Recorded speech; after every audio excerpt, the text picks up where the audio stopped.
தேவன் இல்லாம உங்களால எதுவுமே செய்ய முடியாது. எல்லாவற்றுக்கும் நன்மை யாருங்க? தேவன் தான்.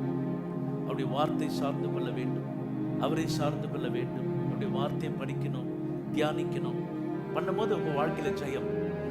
அதான் 1 யோவான் 4:4 யோவான் சொல்றாரு, நீங்கள் உலகத்தை என்ன பண்ணீங்க? அவர்களை ஜெயித்தீர்கள்.